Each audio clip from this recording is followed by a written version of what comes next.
আমাৰ 10% যিটো আমি কণ্ট্ৰিবিউট কৰি আছিলোঁ সেই 10%টো আমি কেনেকৈ ঘূৰাই পাম বা সেই 10%টোৰ কি হ'ব সেই বিষয়ে কোনো ধৰণৰ কথা তেওঁলোকে কোৱা নাই। গতিকে নমস্কাৰ, মই বিকাশ, আপোনালোকে চাই আছে দৃষ্টিকোণ। আজি এটা খুব গুৰুত্বপূৰ্ণ বিষয় লৈ মই আহিছোঁ। ইতিমধ্যে আপোনালোকে গম পাইছে যে কালি অৰ্থাৎ 24 আগষ্টত কেন্দ্ৰীয় চৰকাৰে এখন আঁচনি ঘোষণা কৰিছে। সেই আঁচনিখনৰ নাম হৈছে ইউনিফাইড পেঞ্চন স্কিম। ইতিমধ্যে আমাৰ ৰাজ্যত তথা ভাৰতবৰ্ষত দুটা পেঞ্চন আঁচনি আছিল। এটা হৈছে অল্ড পেঞ্চন স্কিম আৰু এটা হৈছে new pension scheme. Old pension স্কিমৰ অধীনত 2005 চনৰ আগৰ যিসকল কৰ্মচাৰী আছে তেওঁলোকে পেঞ্চন পাইছিল আৰু কেইবাটাও সুবিধা তেওঁলোকে গ্ৰহণ কৰিব পাৰিছিল।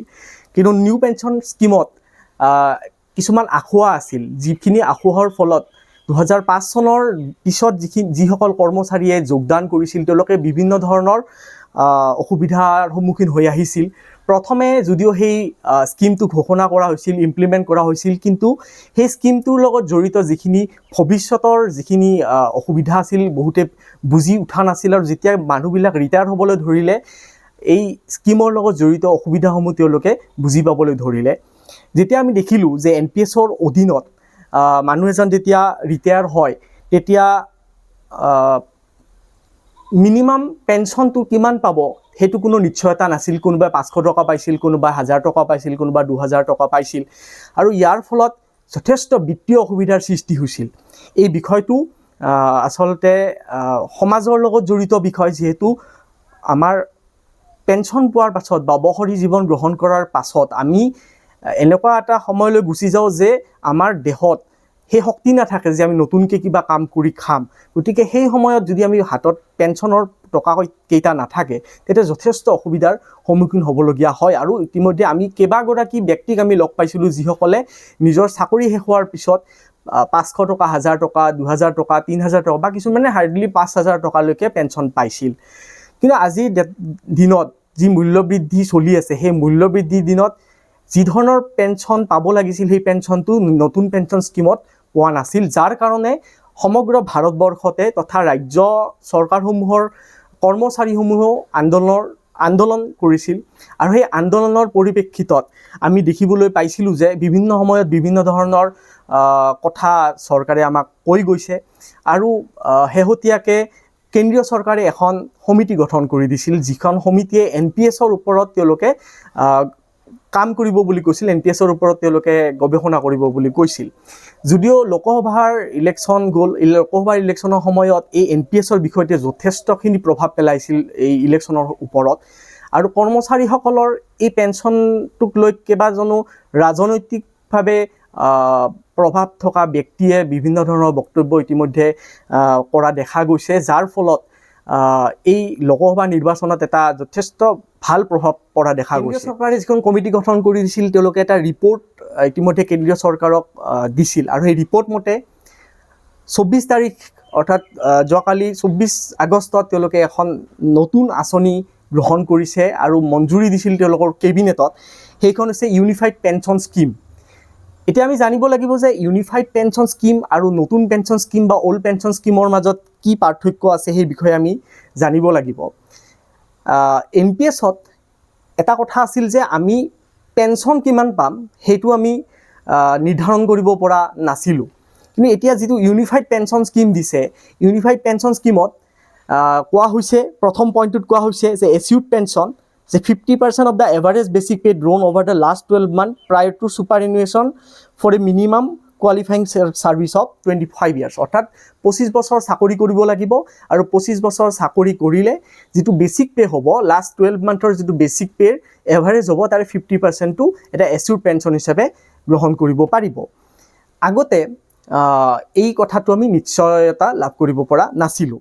मॉडल्स को प्रोजेक्ट करके और सबके साथ मिलके एक सिस्टमेटिक तरीके से 50% अश्योर्ड पेंशन, ये इस यूपीएस का सबसे पहला দ্বিতীয়তে কৈছে যে এচিউড ফেমিলি পেঞ্চন। NPSৰ ক্ষেত্ৰত ফেমিলি পেঞ্চনৰ কোনো কথা কোৱা হোৱা নাছিল বা কোনোবা ৰাজ্য চৰকাৰেও যদি নিজাববীয়াকৈ কিবা ঘোষণা কৰিছিল সেইটো নাজানো, কিন্তু কেন্দ্ৰীয়ভাৱে কোনো সেনেকুৱা কথা কোৱা নাছিল। কিন্তু ইউনিফাইড পেঞ্চন স্কিমত কোৱা হৈছে যে কোনোবা এজন চাকৰিয়ালৰ মৃত্যু হ'লে বা পেঞ্চনাৰৰ মৃত্যু হ'লে ফেমিলিয়ে 60% পেঞ্চন পাব। এইটো এটা ভাল কথা। कभी किसी कर्मचारी की डेथ हो जाए तो फैमिली पेंशन एक बहुत बड़ा स्पाउस के लिए ये बहुत बड़ी एम्प्लॉयज की एक रिक्वायरमेंट थी, डिमांड थी। तो सेकंड पिलर इस यूपीएस का है अश्योर्ड फैमिली पेंशन। किसी भी कर्मचारी के डिमाइज से पहले, इमीडिएटली पहले जो पेंशन थी, अमाउंट था, उसका 60% मिलेगा एम्प्लॉय के, डिसीज्ड एम्प्लॉय के 3 स्पाउस। নম্বৰতে তেওঁলোকে কৈছে যে এচিউড মিনিমাম পেঞ্চন, অৰ্থাৎ কোনোবা এগৰাকী ব্যক্তিয়ে যদি 10 বছৰ চাকৰি কৰে, 10 বছৰ চাকৰি কৰাৰ পিছত মিনিমাম 10 বছৰ মিনিমাম 10,000 টকা তেওঁ পেঞ্চন পাব উইথ ডিএ। অৰ্থাৎ আগতে NPS-ত 10 বছৰ চাকৰি কৰিলে বা তাতকৈ অলপ বেছি চাকৰি কৰিলেও মানে এনেকুৱা কোনো নিৰ্ধাৰিত কোনো ব্যৱস্থা নাছিল যে ইমানখিনিয়ে পেঞ্চন পাব, তেনেকুৱা কোনো নিৰ্ধাৰিত ব্যৱস্থা নাছিল। কিন্তু এতিয়া আমি দেখিব পাইছোঁ যে ইউনিফাইড পেঞ্চন স্কিমত 10 বছৰ চাকৰি কৰিলে মিনিমাম 10,000 টকা পেঞ্চন এচিউড পাব বুলি তেওঁলোকে জনাইছে। লগতে এই যিটো আমি এচিউড পেঞ্চন আমি 50% অফ বেচিক পে বুলি ক'লোঁ, লগতে ফেমিলি পেঞ্চনৰ কথা ক'লোঁ আৰু এচিউড মিনিমাম পেঞ্চনৰ কথা ক'লোঁ, এই তিনিটা পেঞ্চনত ডিএ থাকিব বুলি কৈছে, ডিএ বা ডিআৰ। এই গোটেইখিনি বস্তুতে তেওঁলোকে প্ৰেছ মিটখনত কেন্দ্ৰীয় মন্ত্ৰীগৰাকীয়ে যি ধুনীয়াকৈ আমাক কথাবিলাক বুজাইছে সেইখিনি বুজি পালোঁ। কিন্তু কিছুমান বস্তু এতিয়াও আমাক তেওঁলোকে বুজাই দিয়া নাই যে আমি NPS-ত 10% যিটো আমি কণ্ট্ৰিবিউট কৰোঁ এমপ্লয়িৰ ফালৰ পৰা, সেই 10% এমাউণ্ট আৰু 14% আমাক গভৰ্ণমেণ্টে দিয়ে। কালি এটা লাইন মই শুনিবলৈ পাইছিলোঁ যে গভৰ্ণমেণ্টে এতিয়া 18.5% আমাক কণ্ট্ৰিবিউশ্যন দিব। কিন্তু সেই যে আমি 10%টো দিছোঁ, আমাৰ সেই 10%টো কি হ'ব? যদি কিবা গোটেই ক্লজটোত বা গোটেই স্কিমটোত যদি সেই 10% আমাৰ কণ্ট্ৰিবিউশ্যনৰ ওপৰত কিবা কণ্ডিশ্যন আছে তেওঁলোকে কৈ দিলে যথেষ্ট ভাল হ'ল। এতিয়ালৈকে স্পষ্ট হোৱা নাই কাৰণ এতিয়ালৈকে আমাৰ কোনো গেজেট অহা নাই। যদিও এই স্কিমটোক লৈ তেওঁলোকে এখন প্ৰেছ মিট দিছে, কেইটামান মেইন পইণ্টক লৈ তেওঁলোকে এই প্ৰেছ মিটখন দিছে। কাৰণ বিভিন্ন ৰাজ্যত ইতিমধ্যে পুৰণা পেঞ্চন স্কিমক লৈ বা নতুন পেঞ্চন স্কিমক লৈ বিভিন্ন ধৰণৰ ৰাজনীতি আৰম্ভ হৈছিল আৰু যাৰ ফলত লোকসভা নিৰ্বাচনত প্ৰভাৱ পৰা বুলি ইতিমধ্যে মই কৈছোঁ। আৰু আগন্তুক সময়ত বিধানসভা নিৰ্বাচন আছে বহুত কেইখন ৰাজ্যত, গতিকে এই পেঞ্চনৰ বিষয়টোৱে যথেষ্ট প্ৰভাৱ পেলাব বুলি আমাৰ কেন্দ্ৰীয় চৰকাৰে বুজিব পাৰিছে, যাৰ ফলত তেওঁলোকে এই ইউনিফাইড পেঞ্চন স্কিমটো তেওঁলোকে আনিছে আৰু আমাৰ যিখিনি কৰ্মচাৰী আছে তেওঁলোকক বুজাইছে কালি এই প্ৰেছ মিটখনৰ জৰিয়তে। যদিও বা 4টা পইণ্ট তেওঁলোকে বিশেষকৈ দিছিল, সেই 4টা পইণ্টৰ ভিতৰত মই প্ৰথম পইণ্টটো আপোনালোকক ক'লোঁ যে আমাৰ 10% যিটো আমি কণ্ট্ৰিবিউট কৰি আছিলোঁ, সেই 10%টো আমি কেনেকৈ ঘূৰাই পাম বা সেই 10%টোৰ কি হ'ব সেই বিষয়ে কোনো ধৰণৰ কথা তেওঁলোকে কোৱা নাই। গতিকে সেই কথাটো আমি ভৱিষ্যতৰ সময়ছোৱাত আমি স্পষ্ট হ'ব বুলি আমি ভাবিছোঁ। নহ'লে এনেকুৱা যাতে নহয় যে আমাৰ টকাৰে আমাক পেঞ্চন দি মাছৰ তেলেৰে মাছ ভজাৰ টাইপৰ যদি কথাবিলাক হয়, তেতিয়াহ'লে হয়তো কৰ্মচাৰীসকলে এই গোটেই কথাটো মানে মানি নল'বও পাৰে। যদিও এই ইউনিফাইড পেঞ্চন স্কিমৰ যিখিনি প্ৰথম 3টা বা 4টা পিলাৰৰ কথা তেওঁলোকে কৈছে যে 50% যিটো পেঞ্চন দিয়াৰ কথা কৈছে বেচিক পেৰ 25 বছৰ চাকৰি হ'লে, সেই কথাটো যথেষ্ট মানে এট্ৰাক্টিভ এটা পইণ্ট। আৰু ফেমিলি পেঞ্চনৰ কথাটো এটা এট্ৰাক্টিভ পইণ্ট। গতিকে এইবিলাক পইণ্টেৰে তেওঁলোকে ইউনিফাইড যিটো পেঞ্চন স্কিম আছে এই পেঞ্চন স্কিমটোৰ কথা তেওঁলোকে ইতিমধ্যে আমাক বুজাবলৈ সক্ষম হৈছে। এতিয়া হ'ল এই যিটো ইউনিফাইড পেঞ্চন স্কিম 2025 এপ্ৰিলৰ পৰা এই ইউনিফাইড পেঞ্চন স্কিমটো লাগু হ'ব বুলি আমাক জনাইছে। কাৰণ এই পেঞ্চন স্কিমৰ যিখিনি ৰুল আছে বা যিখিনি ফ্ৰেমৱৰ্ক আছে সেইখিনি বনাবলৈ অলপ সময় লাগিব। ইয়াতে এটা আৰু বেনিফিট তেওঁলোকে দিছে যে যিসকল ব্যক্তিয়ে NPS-ৰ আণ্ডাৰত পেঞ্চন লাভ কৰিবলৈ সক্ষম হৈছে তেওঁলোকেও এই মানে ইউনিফাইড পেঞ্চন স্কিমৰ অধীনত তেওঁলোক আহিব আৰু তেওঁলোকে যিখিনি বেনিফিট পাব লাগে সেই বেনিফিটখিনি পাব। কিন্তু কিছুমান কথা এনেকুৱা আছে যে ৰাজ্য চৰকাৰৰ ক্ষেত্ৰতে কিছু শিক্ষক আছে বা কিছু কৰ্মচাৰী আছে যাৰ চাকৰিকাল 10 বছৰতকৈ কম বা কিছুমানৰ চাকৰিকাল 10 বছৰতকৈ অলপমান বেছি, তেতিয়া তেওঁলোকে কিমান পেঞ্চন পাব অলপমান মানে খোকোজাত আছে তেওঁলোকে। কাৰণ 10 বছৰতকৈ যদি কম চাকৰিকাল হয় তেতিয়াহ'লে তেওঁলোকে ইউনিফাইড পেঞ্চন স্কিমৰ আণ্ডাৰত একো বেনিফিট নাপাব নেকি, এইটো এটা ডাঙৰ প্ৰশ্ন আহি পৰিছে।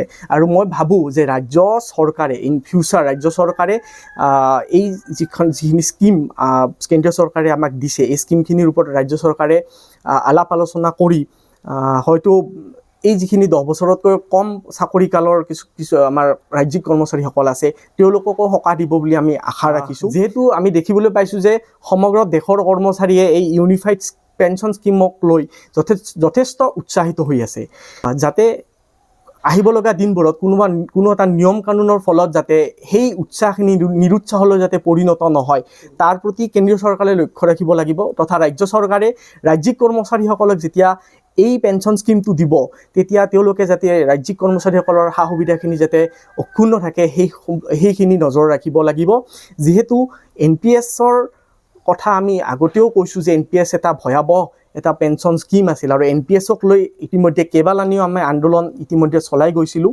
এই আন্দোলনৰ পৰিপ্ৰেক্ষিততে এই ইউনিফাইড পেঞ্চন স্কিম যিটো আছে আমাক দিবলৈ বাধ্য হৈছে কেন্দ্ৰীয় চৰকাৰে আমি চালি জাৰি যে ইউনিফাইড পেঞ্চন স্কিমত কি ধৰণৰ নিয়ম কানুন থাকে কাৰণ এতিয়ালৈকে অফিচিয়েল গেজেট আহানে মাত্ৰ এখন প্ৰেছ মিট এখন হৈছে আৰু তেওঁলোকে এটা ধাৰণা দিছে যে কেনেকুৱা ধৰণৰ পেঞ্চন স্কিম হ'ব এইটো আমি আশা কৰোঁ যে ভাল হ'ব সকলোৰে এই পেঞ্চন স্কিমৰ সহায়ত যথেষ্ট বেনিফিট লাভ কৰিব গম পায় যে NPSক লৈ আমি বিভিন্ন ধৰণৰ আন্দোলন চলাই গৈছিলোঁ আৰু আন্দোলনখিনিৰ মাজতে আমাক বিভিন্নজনে কৈছিল যে NPSটো যথেষ্ট ভাল ৰাজ্যিক কৰ্মচাৰীসকলে এই NPSটো ল'লে ভৱিষ্যতে লাভান্বিত হ'ব বুলি আমাক কৈছিল কিন্তু আমি দেখিব পাইছিলোঁ যে NPSৰ ভয়াৱহ ভৱিষ্যতৰ কথা আমি বুজিব পাৰিছিলোঁ আমি চৰকাৰক বুজাবলৈ চেষ্টা কৰিছিলোঁ আৰু সেই সময়ত বিভিন্নজনে আমাক যে এই কথাবিলাক কৈছিল আজি দেখিবলৈ পাইছোঁ যে ইউনিফাইড পেঞ্চন স্কিম যিটো আমাক আনি দিলে সেই পেঞ্চন স্কিমটোৱে এইটো প্ৰমাণ কৰিলে যে